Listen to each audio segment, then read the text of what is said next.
have to start looking at the world in a new way.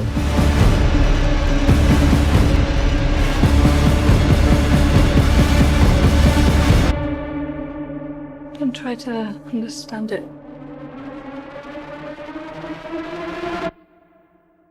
Feel it.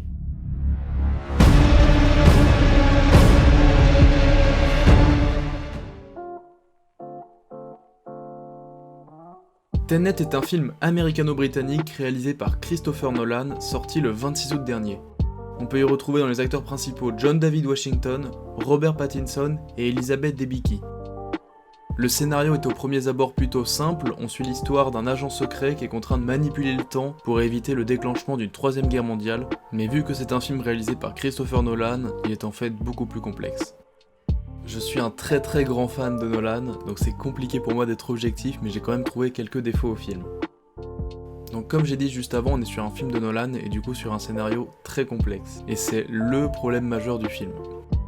La très grande majorité des gens vont au cinéma pour voir un film une seule fois, et là Tenet c'est très difficile de le comprendre au premier visionnage, à moins d'avoir fait 2 masters en physique avec option Nolan. L'autre problème du film, c'est que le scénario prend tellement de place que les personnages ont du mal à respirer, et donc on n'arrive pas à percevoir leurs émotions, ni même à s'identifier à eux. C'est sûrement le choix de Nolan, mais le personnage principal n'a pas de nom, on l'appelle le protagoniste pendant tout le film. Mais c'est pas pour autant que j'ai pas apprécié le film.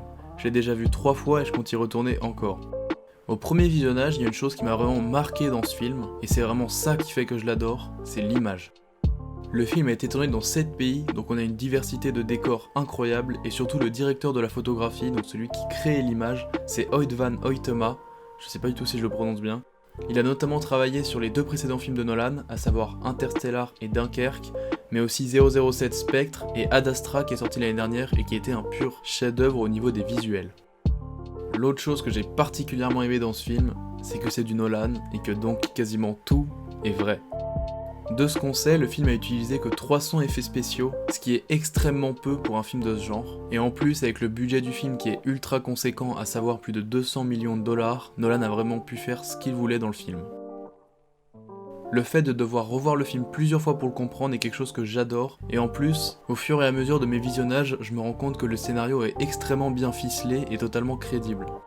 Donc c'est vraiment un film ambitieux qui tente des choses et c'est vraiment incroyable à voir, surtout grâce aux acteurs qui sont monstrueux. Je pense notamment à John David Washington qui a fait toutes les cascades lui-même en tant qu'ancien sportif. It was intense. That's what was so exciting. These moves we've never seen before. I mean, these stunt guys who've been around a long time, they were learning, which was the fun challenge of it all. Et enfin, la cerise sur le gâteau selon moi de ce film, c'est la musique. Dans tous les précédents films de Nolan, c'était Hans Zimmer qui était chargé de faire la musique, mais cette fois-ci, comme il travaillait sur Dune, Nolan a dû faire appel à quelqu'un d'autre, et sous les conseils de Hans Zimmer, c'est Ludwig Göransson que Nolan a choisi de prendre pour son film. Et vraiment, je remercie Nolan d'avoir pris Ludwig Göransson parce que depuis le 26 août dernier, j'ai la musique de Tenet en boucle dans les oreilles. Pour conclure, je trouve que Tenet est vraiment un pari réussi. J'ai tellement aimé le film que maintenant je ne vis plus que pour le prochain film de Nolan. Bref, j'espère que ce court avis sur Tenet vous aura plu. Je rappelle qu'il est 100% subjectif et que c'est seulement ma vision du film. N'hésitez pas à liker la vidéo et surtout abonnez-vous, j'essaierai d'être le maximum actif sur cette chaîne. Et si jamais cet avis vous a plu et que vous voulez le montrer à votre pote, n'hésitez pas à partager la vidéo. A bientôt!